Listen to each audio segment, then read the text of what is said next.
Salbiyah maknanya intifa'ut ta'addudi wat tarkibi wasyariki anhu subhanah.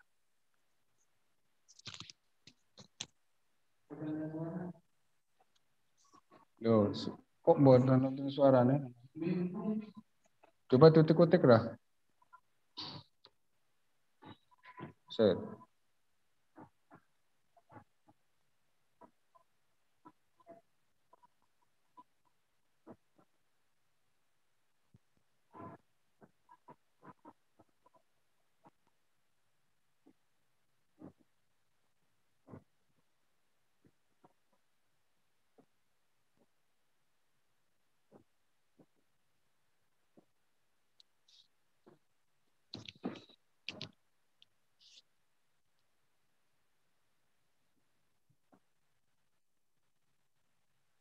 Ya. Paham ya ini ya makna sifat al-wahdaniyah, jadi makna nafyu ta'addud, tiada bilangan, tarkib dan syarik. Syarik itu sekutu atau yang menyamai zatnya, sifatnya, afalnya itu syarik. Atau tarkib itu susunan. Susunan itu seperti kita tersusun dari beberapa anggota. Kita satu tapi tersusun. Ya, disebutnya satu tapi tersusun, bukan seperti itu. Ada bukan satu bagi Allah, itu bukan satu makna tersusun. Ya, kita ada bagiannya, bagian kepala, bagian tengah, bagian bawah, ya, ada anggotanya, ada kanan kiri dan lain sebagainya. Itu namanya tarkib. Fala yujadu dzatun mislu dzatihi.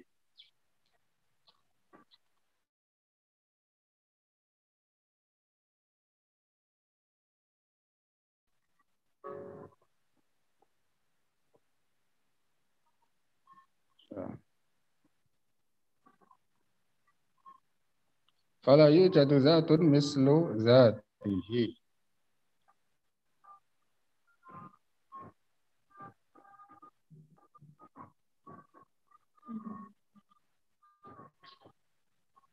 Sebentar.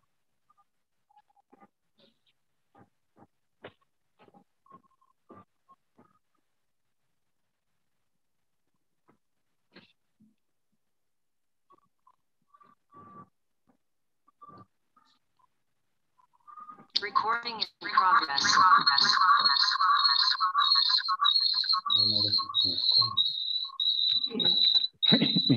Oke. Fala yujadu dzatun mislu dzatihi. Masih tentang makna al-wahdaniyah. Maka dengan demikian makna al-wahdaniyah itu maknanya la yujadu dzatun mislu dzatihi. Tidak ada zat yang sama dengan zat Allah. Satu. Walaisa li ghairihi sifatun kasifatihi. Tidak ada sifat yang sama dengan sifat Allah. Dua. Au fi'lun ka fi'lihi. Tidak ada fi'il, perbuatan, pekerjaan yang sama dengan fi'ilnya Allah Subhanahu wa ta'ala. Jadi ada tiga wajah makna al-wahdaniyah. Ini yang harus fahami betul itu al-wahdaniyah. Jadi makna salbiyahnya di sini. La yujadu dzatun mislu dzatihi. Tidak ada zat yang sama dengan zat Allah. Zat itu artinya wujud. Satu. Dua, tidak ada sifat yang sama dengan sifat Allah. Tiga, tidak ada fi'il yang sama dengan fi'ilnya Allah. Fi'il saja biar singkat. Maksudnya pekerjaan, perbuatan, penciptaan sama maknanya. Laisal muradu biwahdaniyatihi wahdaniyatal adad.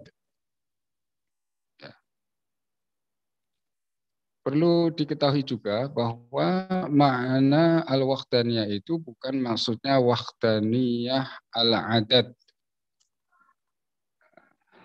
Bukan satu dalam segi hitungan. Kita kan sering menghitung 1, 2, 3, 4. Kitab 1, 2, 3, 4. Oh, ada 4 kitab. Bantal ada 1, 2, 3, 4. Ada 4 bantal. Batu ada 1, 2, 3, 4. Ada, nah ini. Ada 1 di situ, tapi bukan satu seperti itu pada wahdaniyatillah. Wahdaniyah Allah bukan maknanya seperti itu. Idil wahidu fil adad lahu nisfun. Coba kita ambil yang 1 itu, yang tadi dikatakan 1 bantal. Ya, yang di depan kita ada bantal soalnya. Jadi tak contohin 1 bantal. Bantal itu ada bagian-bagiannya. Wajza lahu nisfun wa ajzaun aidan. Ada bagian-bagiannya.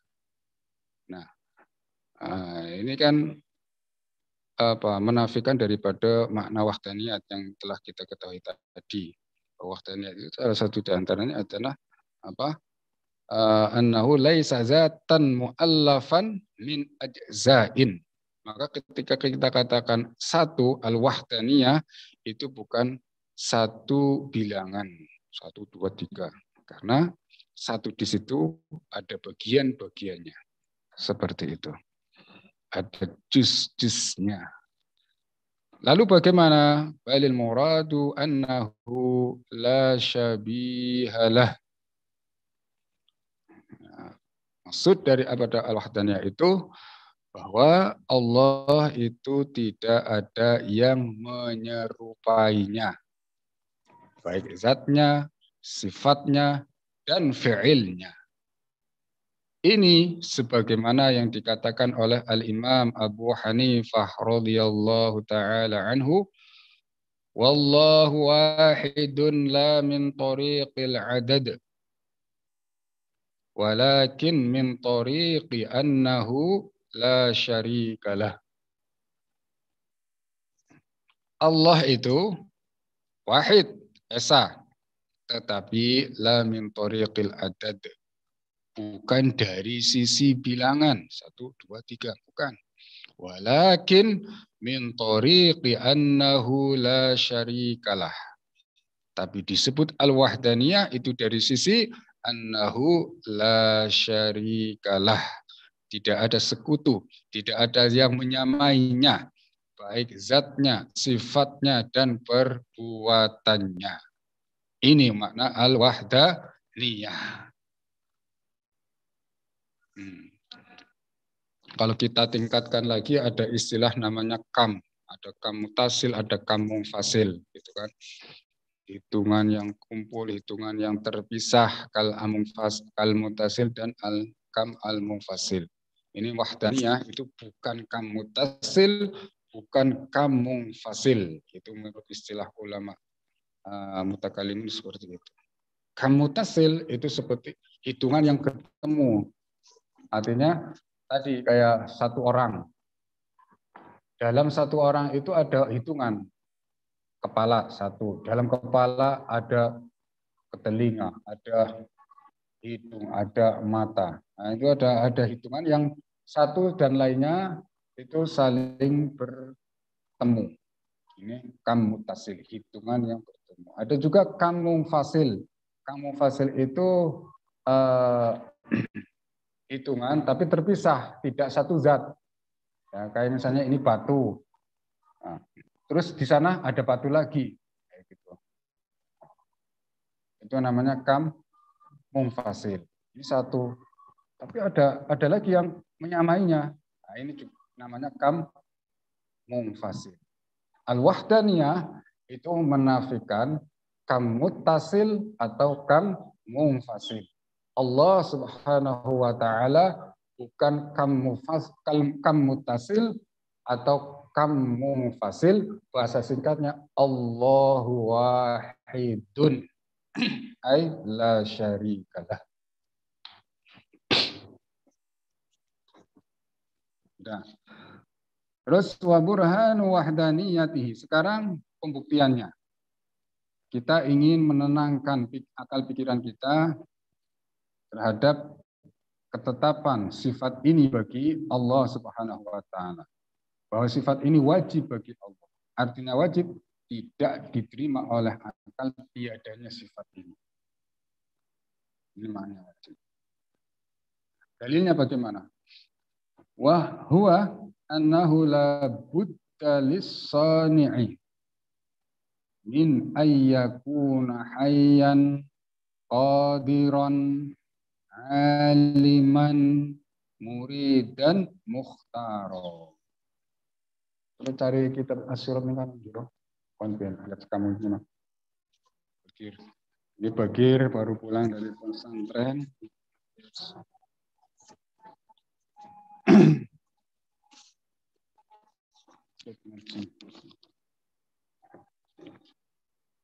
Dalil. Wa anahu. Jadi begini. Yang namanya as-sani'u, pencipta, as-sani pencipta, itulah Buddha, wajib, pasti, tidak boleh, tidak.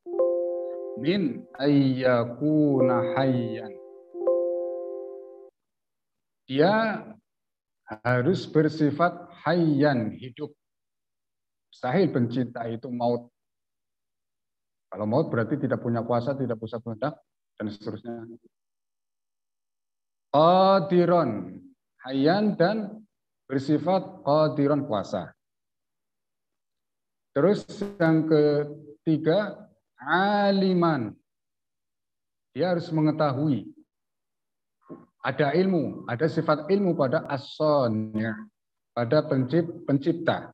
3. Keempat, murid dan mukhtaron. Ini 1.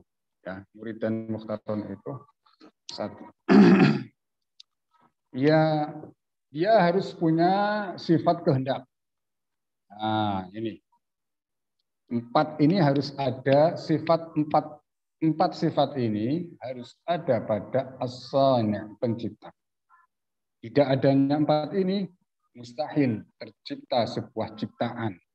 Ya, sebuah pekerjaan mustahil itu terjadi. Sukses, terlaksana, mustahil. Nah, fa'idha sabata wasfus sani'i. Sekarang, setelah kita mengetahui tentang ketetapan sifat 4 itu pada as-sani', keharusan sifat 4 ini pada as-sani', pada pencipta, bima zakarnahu, ya, qulna law kana lil alami sani'an.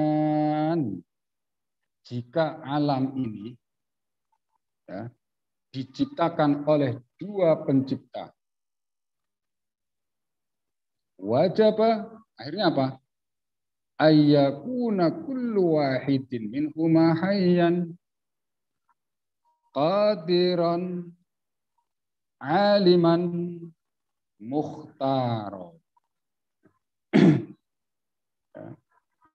Maka dua-duanya, nah, 2 pencipta nih, dua-duanya haruslah memiliki sifat tadi 4. Qadiran, aliman, muridan, hayyan, ya, wal mukhtarani. Kita ambil sifat ikhtiarnya, sifat kehendaknya.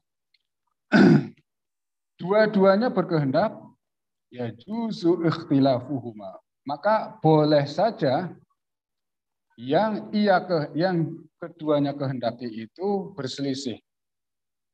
Ya, fil ikhtiar, dalam kehendak dia berselisih. Kemungkinan. Li'anna kulla wahidin minhuma ghairu mujbarin. Karena masing-masing dari 2 sani', 2 pencipta ini tidak ada paksaan, nggak ada yang maksa, semuanya berbuat sesuai apa yang ia kehendaki. Nggak ada doktrin, nggak boleh, nggak ghairu mujbar, itu nggak dipaksa. Tidak dipaksa untuk apa? Ala muwafaqatil akhar. Tidak ada paksaan bagi salah satunya masing-masing dari salah satunya untuk menyesuaikan dengan kehendak satunya. Fi ikhtiyari. Wa illa lakana majburain. Ya.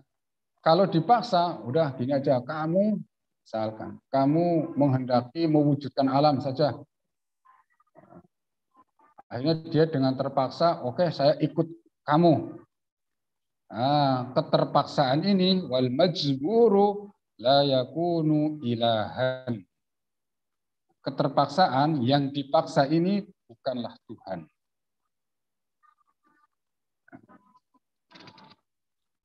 Fa'idha sahha fa'idha sahha hadha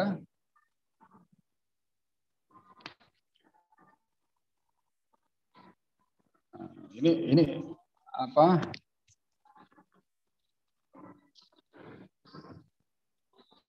Kalau ada apa namanya dua as-sani ya, terjadi seperti itu.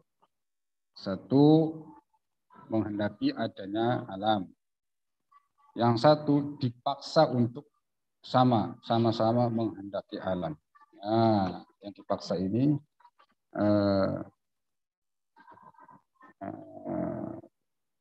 la yakunu ilaha.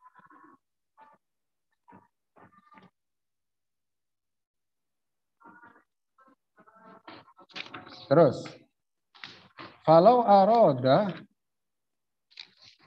di situ ada faiza sohanda naskahnya. Saya ada faiza soha terus ya. Saya enggak.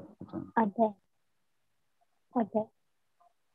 Faiza soha hadza falau arada ahaduhuma ila famradil akhari fi syai'in. Oh.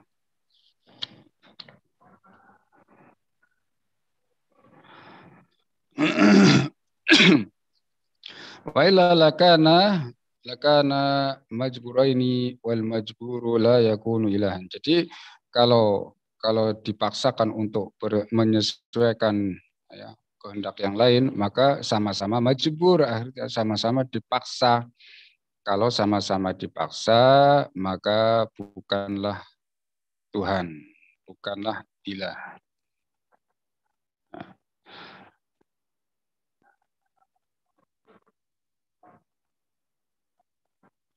Ya. Kemudian kalau tidak apa namanya, tidak ada paksaan, ittifaq saja, ittifaq saja. Fa in ittafaqa ya, kalau semua seumpamanya sepakat.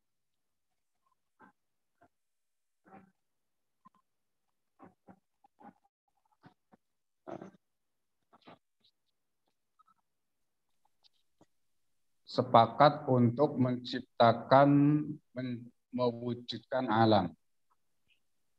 Ya. Dua soni sepakat untuk mewujudkan satu ya, mewujudkan satu alam bareng. Maka apa yang terjadi harus salah satunya, harus salah satunya yang bisa menciptakan, sementara yang lain tidak bisa, alias nggak fungsi. Mau menciptakan sudah diciptakan oleh Tuhan yang satunya. Maka yang satunya ketuhanannya batal. Kalau satu ketuhanannya batal, berarti yang lain karena sama batal juga, kayak gitu. Batal juga artinya tidak bisa menciptakan sebuah ciptaan. Jadi intinya sepakat atau ikhtilaf dalam kehendak itu mustahil. Mustahil ada sebuah pekerjaan, ada sebuah ciptaan.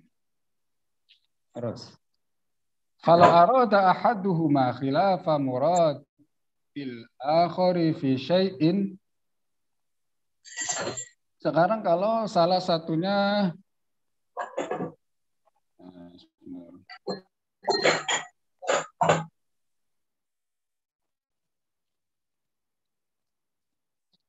fal arada ahaduhuma khilafa muradil akhar fi syai'in. Kalau salah satu dari dua Tuhan, dua sone, dua pencipta, sama-sama pencipta, menghendaki untuk apa? Khilafa muradil akhar. Untuk berselisih dengan apa? Dengan apa yang dikehendaki pencipta yang lainnya. Contohnya seperti apa? Ka'an arada ahaduhuma hayata syahsin. Satu menghendaki untuk menghidupkan seseorang. Wal akharu mautahu. Wa aradal akharu mautahu. Yang satunya menghendaki untuk mematikan orang tersebut, satu orang. Paham ya? Lam yakhlu min ayyati ma muraduhuma. Au la yatimma muraduhuma. Maka akan terjadi tidak lepas dari dua kemungkinan. Satu, dua-duanya kehendak masing-masing terlaksana. Yatima maksudnya seperti itu. Yatima terlaksana. Aula yatimma muraduhuma, atau dua-duanya tidak terlaksana. Dua-dua Tuhan ini, dua-duanya, dua soni ini semuanya tidak bisa melaksanakan kehendaknya. Au la yatimma muradu. Au yatimma muradu ahadima wa lam yatimma muradul akhar.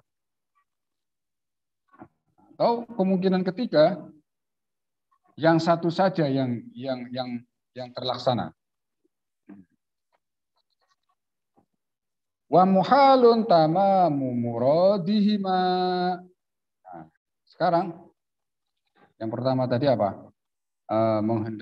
Satu menghendaki mati, yang satu menghendaki menghidupkan seseorang. Yang satunya menghidupkan seseorang, yang satunya menghendaki untuk mematikan seseorang. Satu orang. Nah, muhalu tamamu muradihima ini maksudnya mustahil itu terjadi. Karena apa? Litadodihima. Karena akan terjadi apa? Pertentangan, perlawanan. In arada ahaduhuma hayata syakhsin.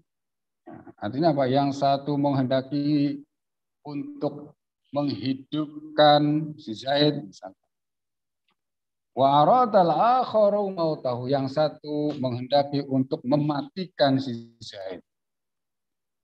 Yastahilu ayyakuna hadza syakhsu hayyan wa mayyita. Maka mustahil bagi akal.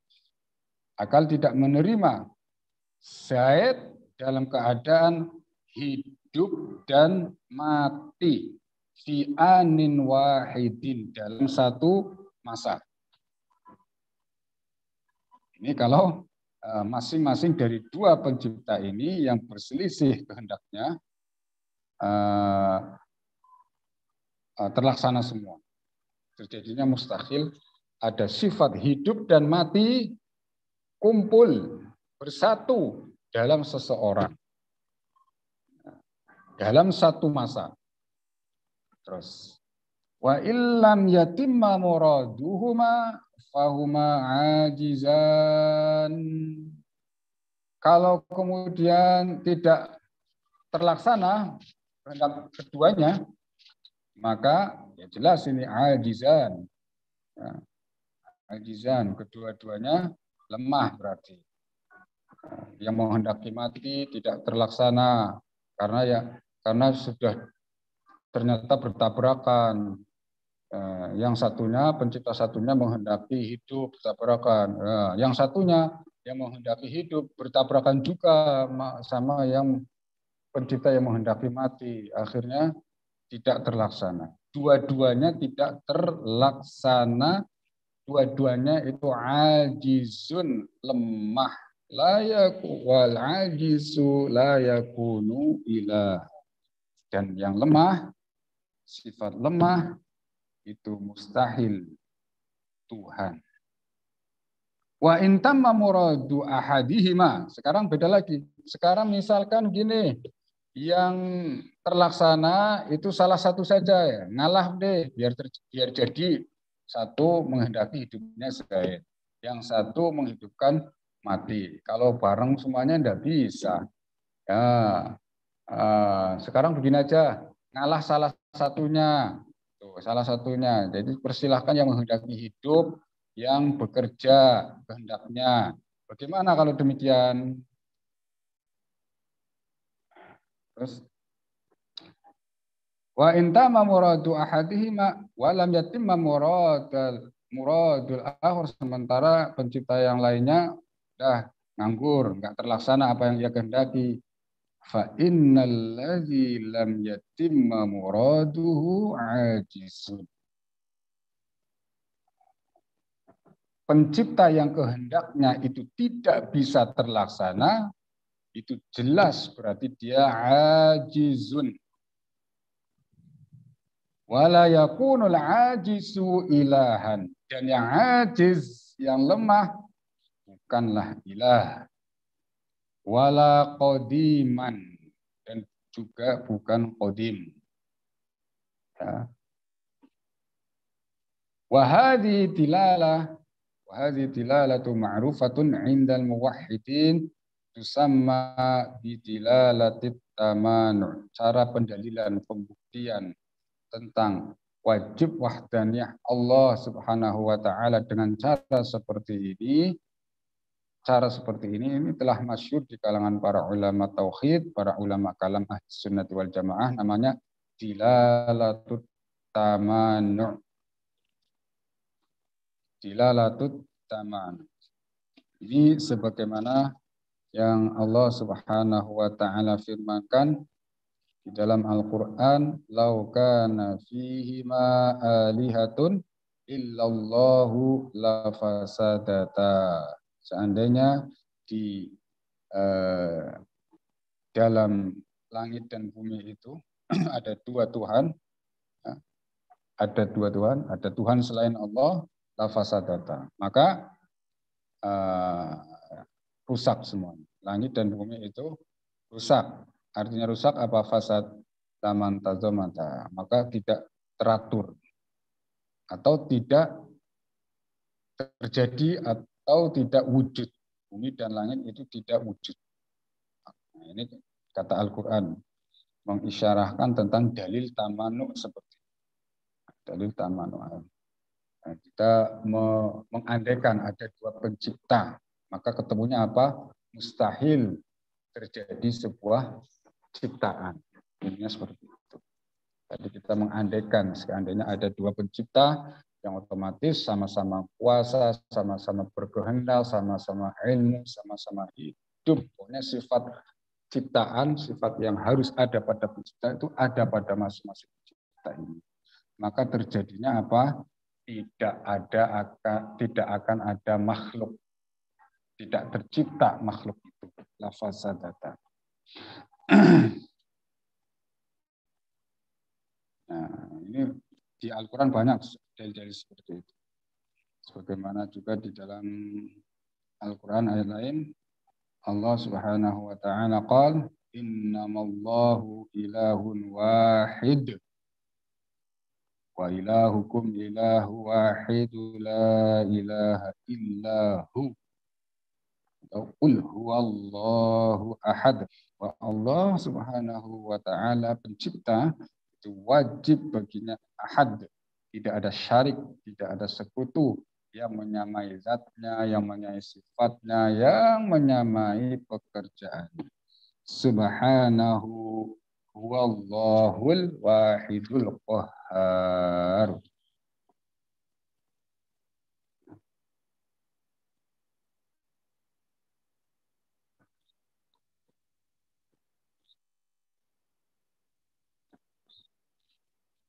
Bagaimana, jelas?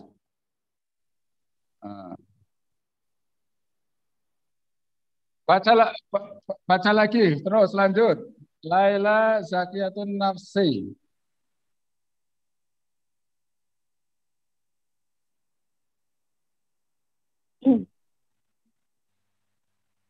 Bismillahirrahmanirrahim. Pak Hafid, suaranya dimatiin, Pak. Dimut. Ini suara. Ya, sudah. Tafadhal. Salah, baca.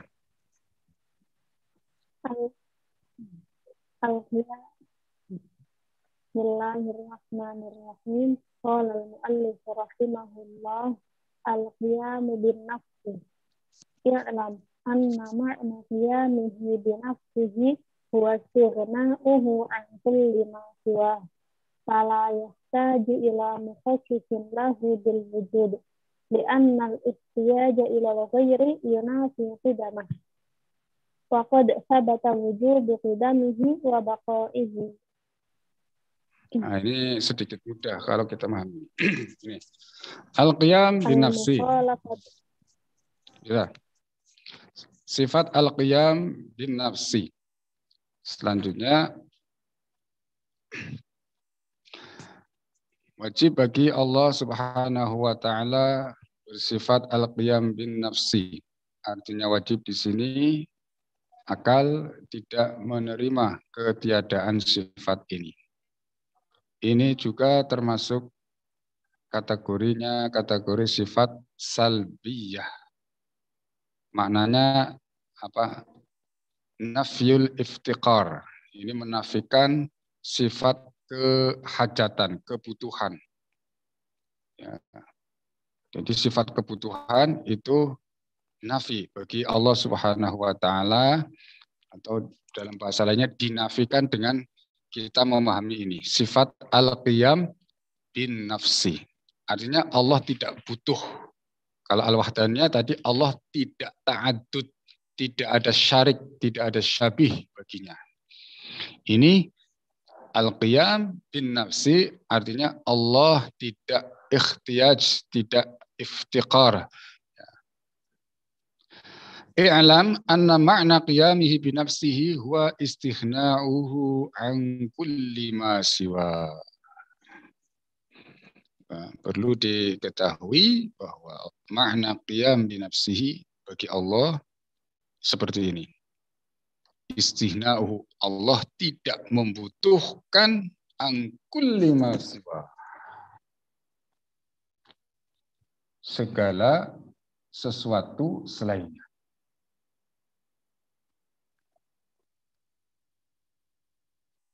Jadi mananya yang benar, yang betul seperti itu. Bukan al-qiyam bin nafsi itu Allah berdiri dengan sendirinya. Atau Allah wujud dengan sendirinya. Ayo, ini enggak masuk ya. Mandiri, bukan. Artinya al-qiyam bin nafsi itu apa? Istighna'uhu an kulli ma siwa. Apa Bakir? Istighna'uhu an kulli ma siwa. Tidak membutuhkan pada selainnya. Al-qiyam bin nafsi. Jangan dimaknani al-qiyam bin nafsi itu berdiri dengan sendirinya atau wujud dengan sendirinya. Ini bukan qiyam bin nafsi pada hak Allah Subhanahu wa ta'ala. Kalau qiyam bin nafsi pada selainnya mungkin bisa kayak gitu. Oh, si fulan qiyam bin nafsi berdiri dengan sendirinya. Tadinya cuma bisa berangkang, bisa berdiri. Sekarang sudah qiyam bin nafsi dengan sendirinya. Bukan seperti itu makna qiyamuhu ta'ala binafsih, al-qiyam bin nafsi. Jadi ini salah satu sifat salbiyah, sebuah ibarat dari tidak hajatnya Allah Subhanahu wa taala dari segalanya. Fala yahtaju ila mukhassisin lah. Maka berangkat dari makna al-qiyam bin nafsi difahami Allah tidak membutuhkan kepada mukhassisin lah, pada yang menentukan kepadanya. Artinya menentukan kepadanya gimana? Yang menentukan wujudnya, yang menentukan sifatnya. Sifat Allah tidak ada yang menentukan adanya, karena sifatnya azali. Wujudnya tidak ada yang menentukan, karena wujudnya azali. Jadi fala yahtaju ila mukhassisin lah bil wujud li'annal ikhtiyaja ilal ghairi yunafi qidamahu. Karena sifat membutuhkan kepada yang lainnya, dalam arti yang lainnya itu adalah al-mukhassis, pencipta, ini menafikan wajib qidamnya Allah. Sementara kita setelah mengetahui waqad sabata wujubu qidamihi wa baqaih. Padahal kita telah mengetahui bahwa Tuhan Allah Subhanahu wa taala itu wajib baginya bersifat qidam azali. Tiada bermula, ya, tidak ada permulaan baginya, wujudnya tidak didahului oleh dia, tiada. Dari sini sudah jelas, berarti dia tidak membutuhkan kepada yang menciptakan. Kalau butuh yang menciptakan, sifat qidamnya hilang, kitab keazalinya hilang. Masa sih sifat Tuhan itu hilang, apalagi sifat azali. Nah, jadi sangat dekat ini sifat qiyam binafsi, qiyamu binafsi itu dekat dengan pemahaman al-qidam. Kalau seseorang itu faham tentang makna qidam bagi Allah, maka sangat mudah sekali baginya untuk memahami sifat ini, sifat qiyamuhu binafsi, bahwa Allah Subhanahu wa taala tidak membutuhkan pada mukhassis yang menentukan wujudnya, yang menentukan sifatnya. Ya.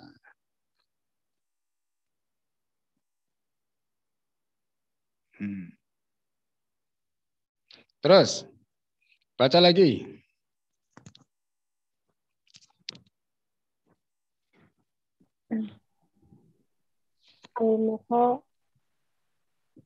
Al-mukhalafatu lil hawadith. Yajibu lillahi ta'ala ayyakuna mukhalifan lil hawadith.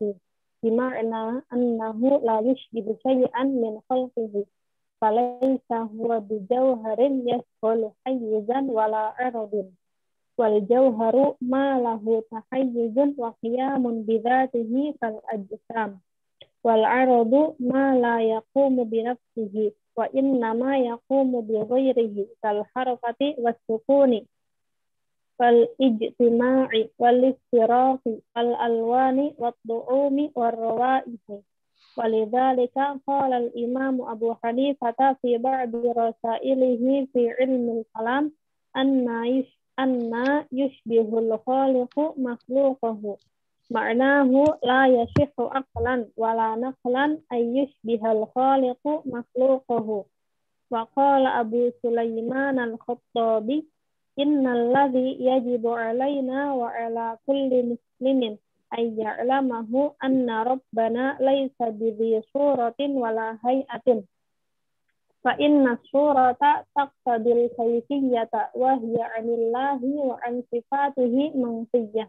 Rawahu anhu al-Baihaqi fil asma'i was sifat.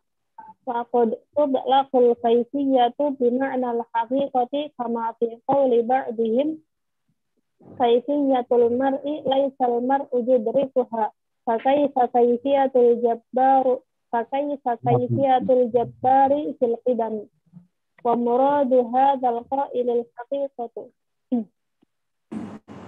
Wa hadzal baitu dzakarahu az-Zarkashi wa Ibnul Jawzi wa ghairuhuma. Wa qala Abu Ja'far al-Tahawi wa man wasafallaha bima'nan min ma'anil bashari faqad kafar.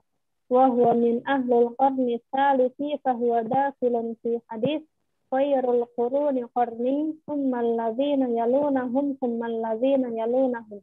Intaha rawahu Tirmidzi.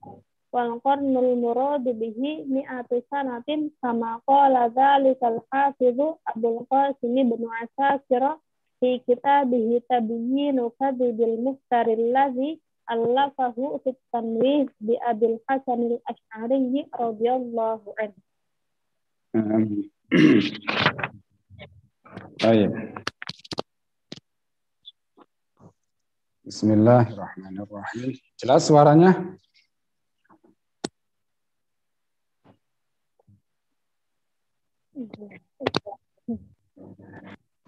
Sifatullah apa? Al-mukhalafatu lil hawadits.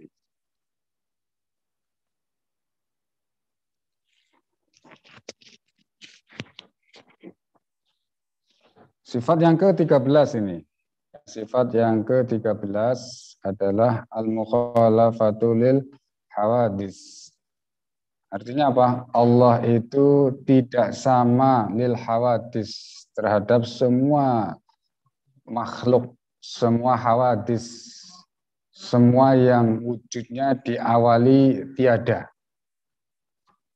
Yajibu lillahi ta'ala ayyakuna mukhalifan lil hawadits. Baik. Wajib, ini wajib. Allah bersifat al-mukhalafatu lil hawadits. Tidak sama dengan seluruh hawadits. Seluruhnya fizat, ya, dalam zatnya tidak sama dengan zatnya hawadits. Zatnya hawadits jismun, berbentuk, berukuran. Allah zatnya tidak berbentuk, tidak berukuran. Zat hawadits selalu ada pada salah satu arah. Ada depan, ada di belakang, ada kanan, ada kiri, ada atas, ada bawah. Allah mustahil berarah. Terus apa? Sifatnya juga tidak sama dengan sifatnya hawadits. Ya, nanti dijelaskan. Fi'ilnya juga tidak sama dengan fi'ilnya hawadits. Jadi 3. Kalau kita kan sudah maklum ya di Jawa, mukhalafatul lil hawaditsi itu artinya Allah tidak sama dengan makhluknya dalam zatnya, sifatnya, dan pekerjaannya. Betul. Bima'na annahu la yushbihu syai'an min khalqihi. Artinya Allah itu la yushbihu syai'an min khalqihi. Allah tidak menyerupai dengan satu pun dari makhluknya. Jadi ini salah satu dari sifat salbiyah juga, al-mukhalafatu lil hawadits. Maknanya apa? Nafyul mumasalah lil hawadits. Nafyul mumasalati lil hawadits. Menafikan persamaan dengan seluruh makhluk. Dari satu segi ataupun seluruh segi. Mutlak tidak sama dengan hawadits. Salbiyah. Falaisa huwa bijauharin. Maka kita harus yakin, harus tahu bahwa dia zatnya bukan jauhar. Falaisa huwa bijauharin. Apa itu jauhar? Yashghaluhu khayyizan. Dia, jauhar itu, yang membutuhkan kepada ruang. Ya, ruang seukurannya. Ya, seukurannya. Jadi kita yashghalu khayyizan, kita memenuhi ruangan. Ruangan kita mana? Ya seukuran kita, seukuran badan kita. Terus yang di depan kita ya juga dia jauhar membutuhkan kepada ruang secukupnya, seukurannya. Ya. Hawa juga membutuhkan ruang seukurannya. Cahaya membutuhkan ruang seukurannya. Semuanya batu, kayu itu namanya jauhar. Yashghalu hayyizan, membutuhkan ruang seukuran zatnya, wujudnya. Wala aradin, dan sifatnya bukan arad. Sifatnya arad. Sifat kita arad. Arad itu selalu berhilang. Kita kadang melek, sifat melek, terjaga, kemudian berganti sifat terjaga itu hilang. Arad namanya, hilang. Arad itu hilang, sifatnya hilang. Arad. Kemudian baru datang lagi sifat ngantuk. Setelah ngantuk hilang, datang lagi, arad lagi namanya tidur. Setelah tidur, datang lagi sifat baru lagi namanya terbangun. Datang lagi sifat berjalan. Datang lagi sifat bergerak. Berjalannya hilang, diam. Nah, datang lagi sifat diam. Begitu seterusnya. Selalu kita itu memiliki sifat-sifat yang arad selalu hilang, terus datang baru. Kayak gitu sifat arad. Nah, sifat Allah Subhanahu wa taala bukanlah arad. Wal jauharu, dan arad itu selalu ada pada jauhar loh ya. Jadi arad itu selalu ada pada jauhar. Sifat arad selalu ada pada jauhar.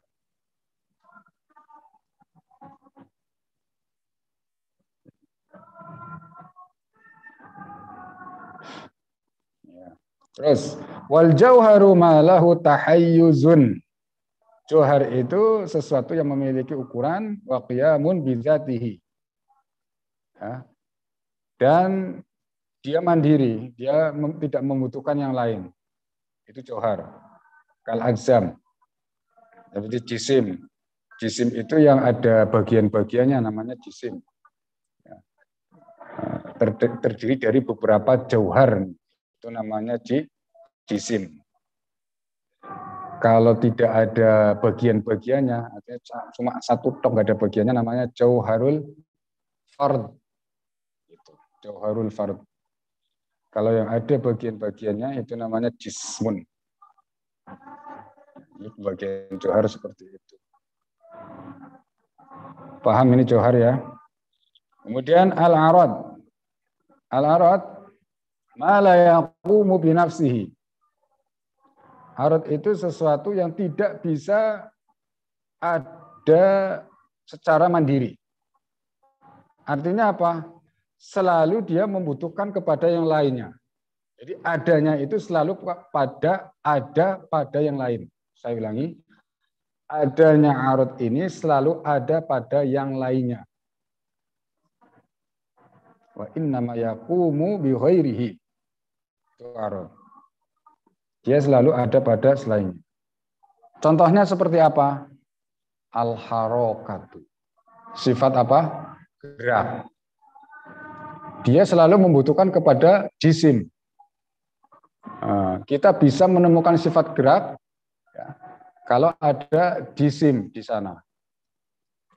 Ketika kita mengatakan, kita menerima kabar, ada yang bergerak, ada gerak tuh. Apa yang bergerak? Selalu kita membutuhkan kepada yang lainnya. Jadi kita menuntut siapa yang bergerak. Artinya sifat gerak ini selalu ada pada yang lainnya. Kalau dijawab nggak ada yang punya, ya pokoknya bergerak. Ya yang bergerak siapa? Nggak ada. Saya melihat gerak saja, ya nggak bisa. Geraknya daun, geraknya manusia, geraknya mobil, geraknya batu, dan lain sebagainya. Ya, arad itu selalu ada yaqumu bi ghairihi. kal harokati was sukun. Diam juga seperti itu. Wal ijtima'i wal iftiraq. Sifat kumpul dan pisah ini juga harus ada pada jisim. Kumpul, siapa yang berkumpul? Tidak ada, yang nggak bisa. Yang berkumpul itu manusia, yang berkumpul itu batu-batuan, pasir, ya, tasbih ini ya berkumpul. Nggak bisa. Yang pisah juga begitu, pisah, tasbihnya pisah. Jadi selalu sifat arad itu selalu ada pada yang lain. Tidak bisa kita mengatakan kumpul saja tanpa kita menemukan yang kumpul itu apa. Tidak bisa kita menemukan al-harokah saja, gerak saja tanpa kita menemukan jismun. Jadi selalu ada pada jisim. Itu arad. Wal iftiraq. Dicontohkan wal alwan, warna yang berwarna merah apa? Yang berwarna hijau apa? Selalu ada barangnya. Wat-tu'um, rasa, ya. Warwa'i, aroma, selalu ada barangnya. Ya. Artinya yaqumu bi khairi, selalu yaqumu bi khairi, selalu ada pada selainnya, pada selainnya. Nah, itu arad. Maka sifat Allah Subhanahu wa taala itu bukanlah arad. Bukan arad. Jadi jangan dibayangkan sifat qudrah, iradah, ilmu Allah Ta'ala itu seperti arad. Jangan loh ya setelah kita mengetahui ini. Jangan. Kalau manusia kan sifatnya bisa kita bayangkan. Gerak, diam, bertemu, berpisah, ya, berdiri, duduk. Sifat-sifat itu bisa kita bayangkan bagaimana dia menetap pada barangnya. Arad itu. Sedangkan sifat Allah itu tidak bisa kita bayangkan seperti sifatnya manusia, seperti arad. Walidzalika qala al-Imam Abu Hanifah fi ba'di rasailihi fi ilmi al-kalam anna yushbihul khaliqu makhluqah. Bagaimana mungkin al-khaliq menyerupai dengan makhluknya.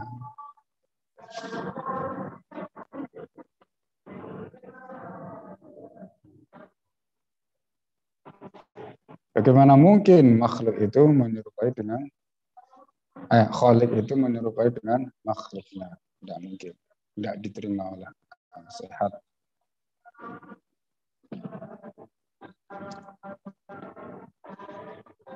Ma'nahu la yasikhu aqlan wala naqlan ayyushbiha al-khaliqu makhluqah.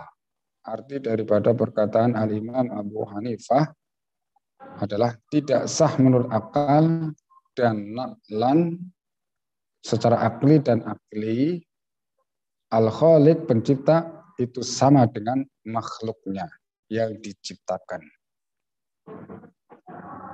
Nah, perkataan Al-Imam Abu Hanifah ini diambil dari dalil naqli Al-Qur'an, ya, yaitu firman-Nya laisa kamitslihi syai'. Wa qala Abu Sulaiman. Kemudian Abu Sulaiman Al-Khattabi. Ini salah satu dari gurunya Al-Imam Al-Baihaqi. Min kibari wa ulama'il mu'tabirin.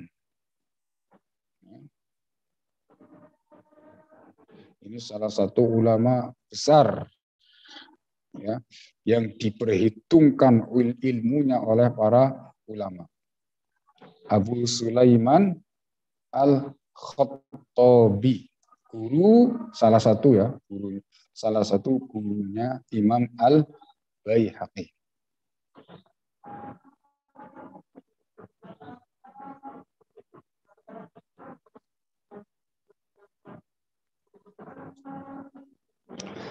Innalladzi yajibu alaina,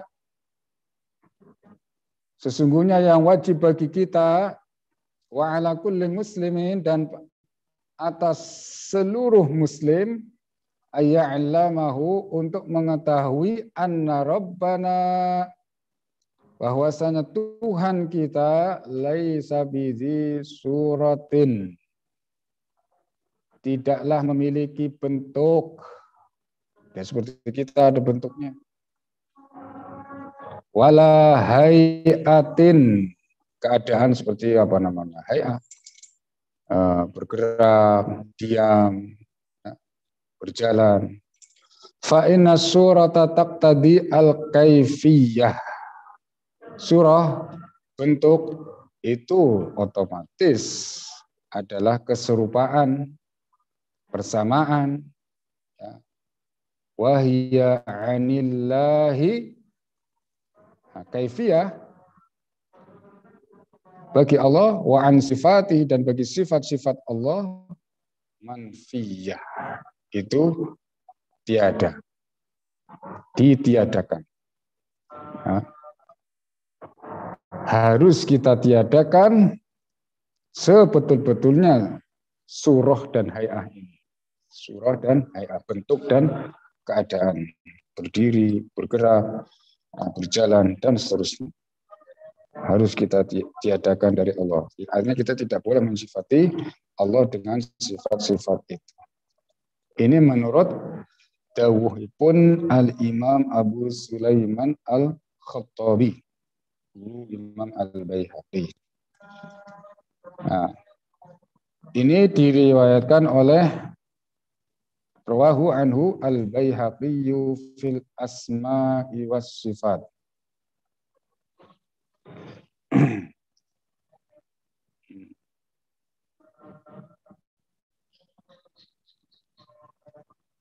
Ya, adapun perkataan Abu Sulaiman Al-Khattabi tersebut itu ada dalam kitab syarahnya yaitu Syarah Al-Bukhari. Syarah kitab Al-Bukhari.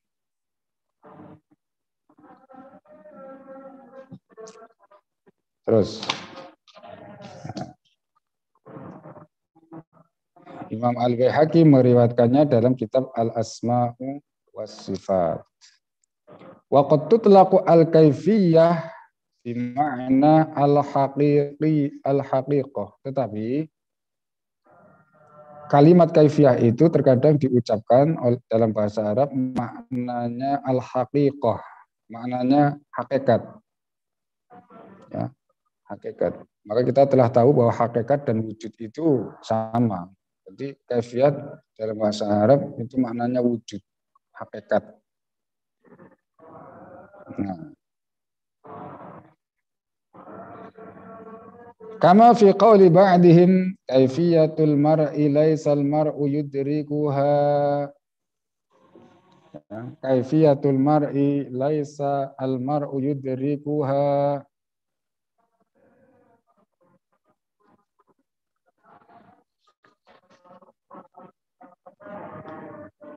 Wa kaifa wa kaifa wa kaifa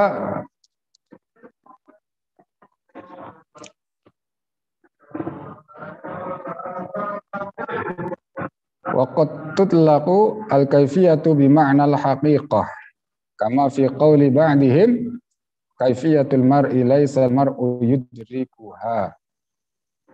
Fakaifa kaifiyatal jabbari kaif fil qidam. Kaifiyatal apa kaifiyatul? Kasrah apa dhamma apa fathah? Fakaifa kaifiyatul jabbari fil qidami.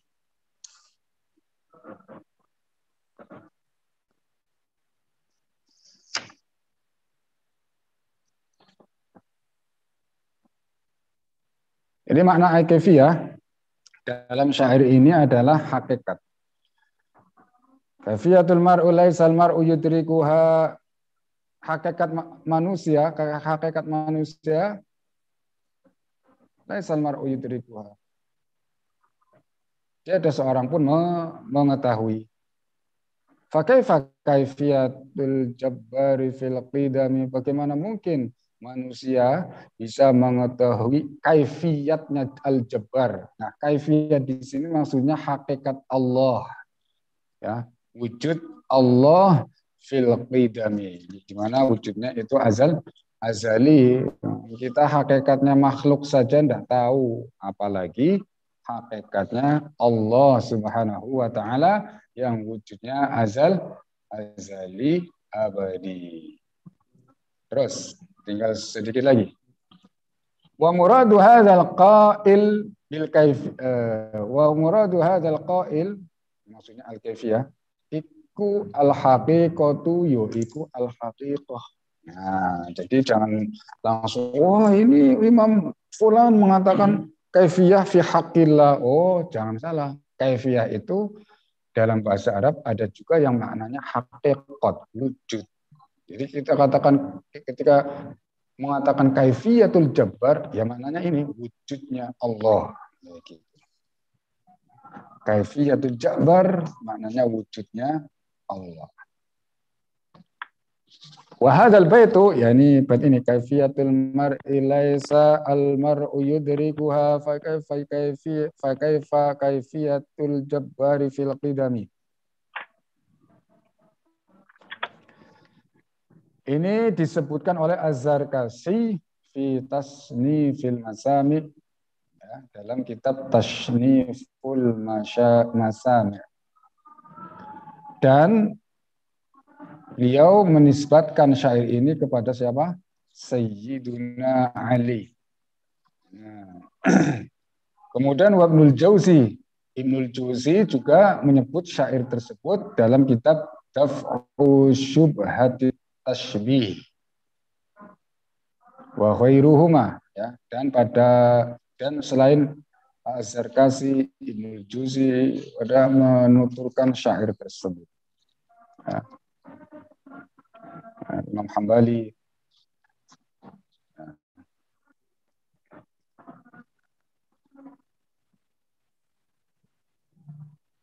Tetapi Syekh Abdullah Al-Harari berkata, haqiqatul mar'i laisal mar'u yudrikuha fa kaifa yudriku kun hal khaliqil azali. Nah, kata Syekh seperti itu.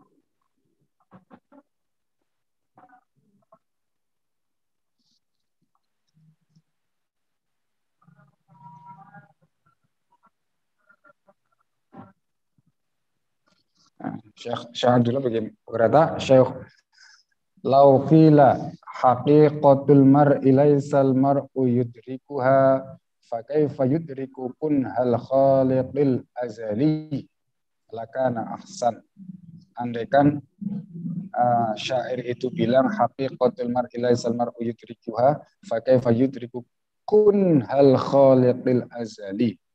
Jangan pakai kaifiyatul jabbar, tapi pakainya kun hal khaliqi al azali. Kunhu, pakainya kunhu, jangan kaifiyah, kata Syekh. Itu baik. Ya. Pakainya kunhul khaliq, akan ahsan. Karena apa kata Syekh? Fa inna fit ta'biri bi kaifiyatil jabbar bisya'ah. Karena mengungkapkan dengan kalimat kaifiyatul jabbar itu tidak baik, tidak layak, tidak pantas. Bisya'ah. Wa qala Abu Ja'far At-Tahawi. Kemudian Imam Abu Ja'far At-Tahawi, salah satu imam salaf, menjelaskan tentang sifat ini. Al-mukhalafatu lil hawadis. Nama aslinya Ahmad ibn Salamah Al-Misri. Dia Mesir. Abu Ja'far At-Tahawi, Ahmad bin Salamah.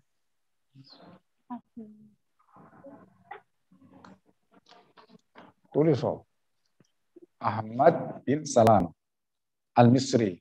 Itu nama asli Abu Ja'far At-Tahawi. Apa beliau bilang wa man wasafallaha bima'nan min ma'anil bashar faqad kafar. Selesai.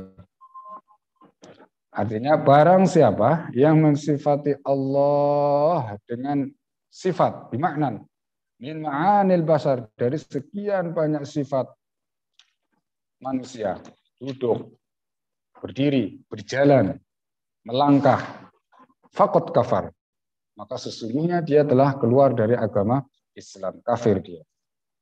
Allah melangkahkan kakinya, kata seperti itu kufur. Ya.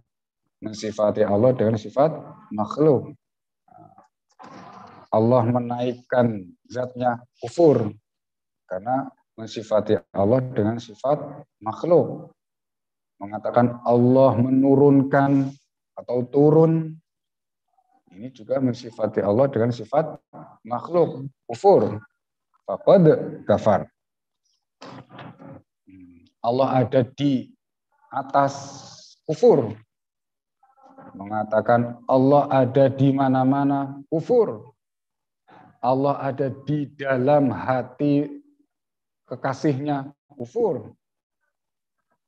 Faqad kafar. Pokoknya segala tindakan pensifatan Allah dengan makhluk, maka pelakunya dijatuhi hukum apa?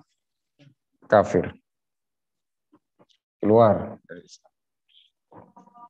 Nah, Imam Abu Ja'far ini dikenal keilmuannya. Ya. Kabirul mahal fil fadl. Utamanya luar biasa. Imam Salaf. Ya. Wahwa min ahlil qarnis salis. Nah, ini termasuk salah satu keilmuan. Abu Ja'far At-Tahawi itu hidup di kurun yang ketiga. Jadi masih dalam 300 pertama. Ya.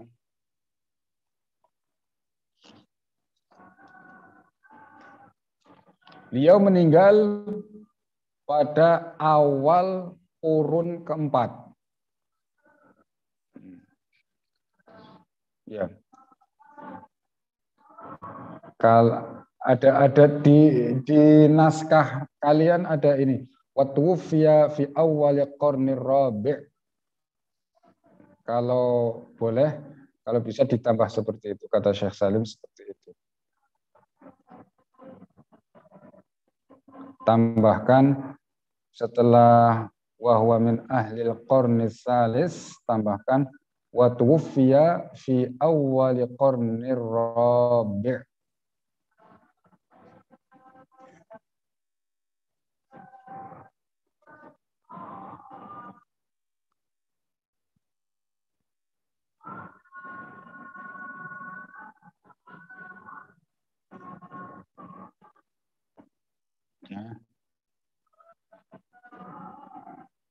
Wa tuwfiya fi awwal qarnir rabi'. Ini berarti beliau itu hidup di masa salaf. Salaf yang sebetulnya ya, bukan salaf dalam pengakuan Wahabi, saya ini salaf. Mereka itu bukan salaf. Maka kita tidak boleh mengatakan, kata Syekh, la yajuzu ayyuqala lil wahabiyyah as-salafiyah, kata Syekh Salim. La yajuzu ayyuqala lil wahabiyyah as-salafiyah.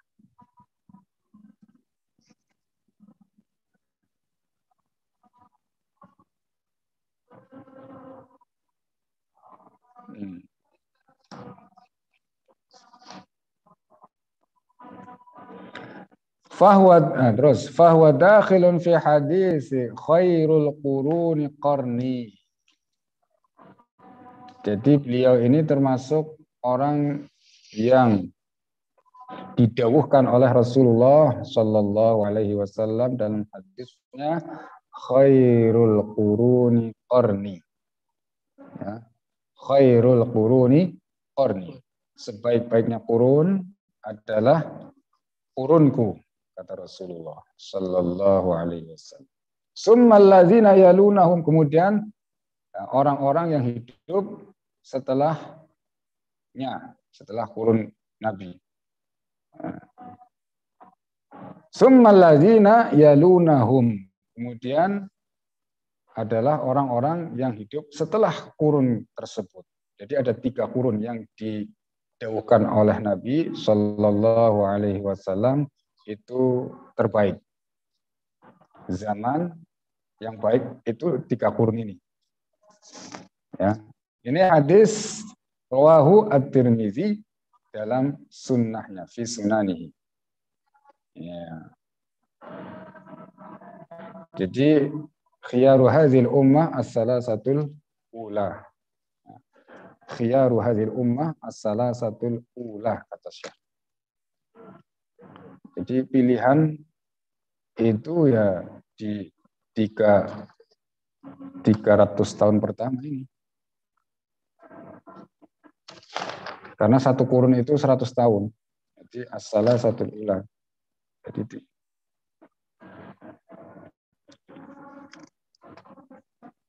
tapi ini harus jangan salah paham ya. Min haitsul ijmal. Ya. La naqulu kulla fardin. Secara ijmal, secara globalnya ahli zaman yang terbaik ya ahli zaman yang hidup pada 300 tahun pertama. 3 kurun yang dikatakan Nabi secara ijmal. Secara ijmal. La naqulu kulla fardin. Bukan setiap orang.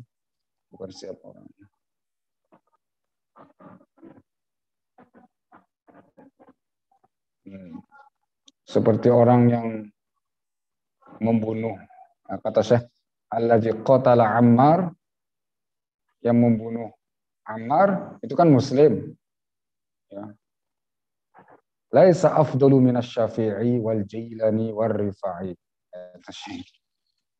Alladzi qatala, yang membunuh Sayyiduna Ammar itu muslim, karena itu kan Sayyidina Ali dan Muawiyah peperangannya itu kan peperangan antar muslim, ya kan?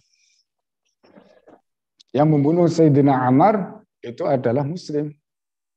Tapi apakah keutamaannya itu lebih afdol daripada Asy-Syafi'i karena dia hidup di salaf? Enggak. Imam Asy-Syafi'i afdol, wal Jilani afdalu minhu, war Rifa'i afdol. Walaupun Al-Jilani, Asy-Syafi'i, Ar-Rifa'i hidup di masa setelahnya. Kadang-kadang kita kan ngomong gumian ya mesti apik-apik, ya enggak, tergantung orangnya. Ada juga yang jelek.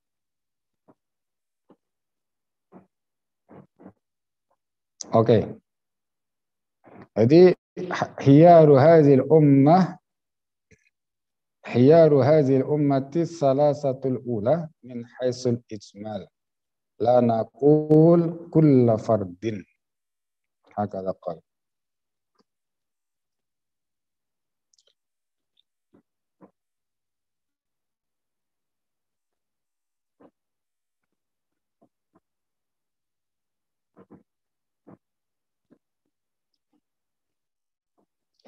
Terus rawahu at-Tirmizi wal qarnu al muradu bihi mi'atu sanah. Nah, ini dijelaskan mi'atu sanah. Qurun, 1 qurun itu 100 tahun. Berarti yang didawuhkan Nabi itu ya kita bisa memahami 300 tahun. Khairul qurun qarni 1. Summal ladzina yalunahum 2. Setelahnya summal ladzina yalunahum 3. 300 pertama. Kama qala zalikal hafizu Abul Qasim Ibnu Asakir fi kitabih Tabyinu Kazibil Muftari. Ya, jadi kitab Tabyin Kazibil Muftari disebutkan di sana bahwa yang dimaksud qurun adalah masa 100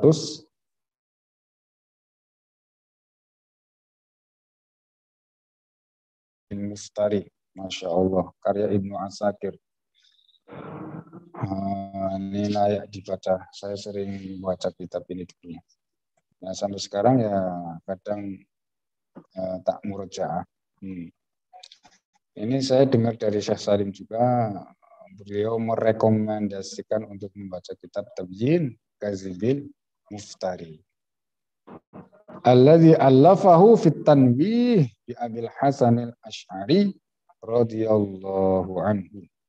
Ini kitab menerangkan tentang kedudukan Al-Imam Abul Hasan al-Asy'ari, menerangkan sejelas-jelasnya siapa Imam Abul Hasan al-Asy'ari, Imamu Ahli Sunnati wal Jamaah, siapa kakeknya, nasabnya itu bagaimana kepada Imam kepada sahabat Abu Musa al-Asy'ari. Terus diterangkan juga di sana bagaimana sikap Asy'ariyah, ya, pengikutnya Imam Abu Musa al-Asy'ari pada saat itu karakternya bagaimana, didahulukan oleh Kanjeng Nabi. Terus bagaimana Rasulullah memuji Abu Musa al-Asy'ari dan pengikutnya, orang-orang yang mengikuti manhajnya, itu diterangkan di situ. Wah, bagus banget itu kitab. Masya Allah. Dan dijelaskan dalam kitab tersebut sosok Al-Imam Abul Hasan al-Asy'ari, bagaimana ilmunya, bagaimana dia kok kemudian menjadi imam ahli sunnah wal jamaah. Terus apa yang ia lakukan pada saat itu, apa jasanya terhadap umat. Terus siapa-siapa yang berguru kepadanya, disebutkan pengikutnya itu siapa saja. Ulama-ulama besar. Itu diceritakan salah satunya imam ini. Itu diceritakan. Kalau melihat biografinya, pengikutnya Imam Abul Hasan al-Asy'ari itu luar biasa ibadahnya, ilmunya.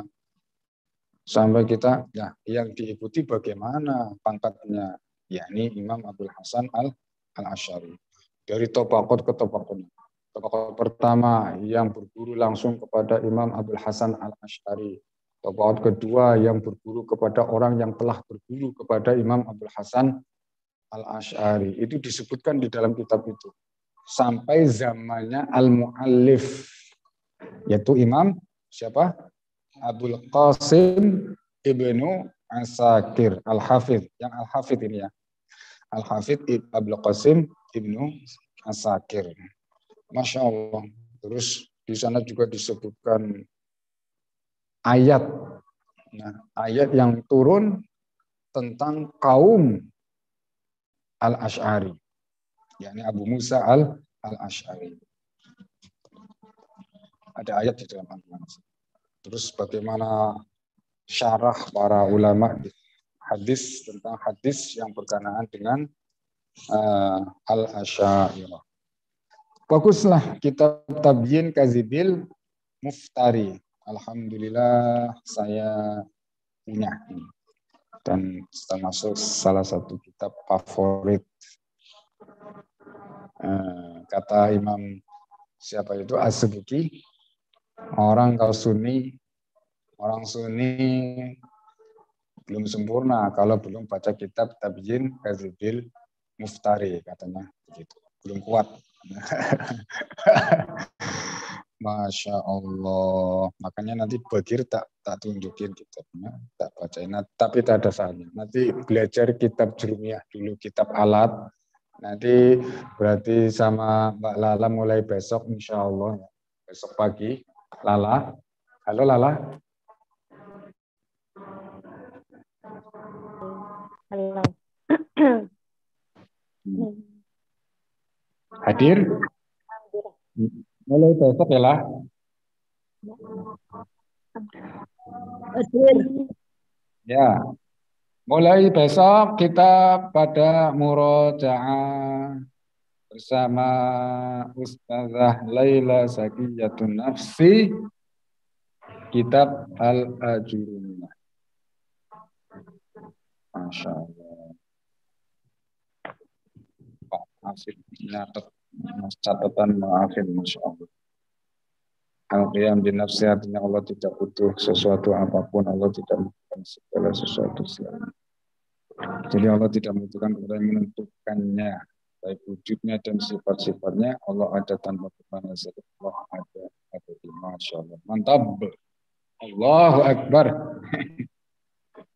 Terus sudah selesai nih ya Al-Asy'ari radhiyallahu taala anhu wa nafa'ana Allah bihi wa bi'ulumihi. Cara ini kayak gitu kalau di pondok ya. Iya. Alhamdulillah sampai di sini insya Allah nanti bersambung lagi. Kemudian besok pagi Lala sama Bagir jam berapa Lala?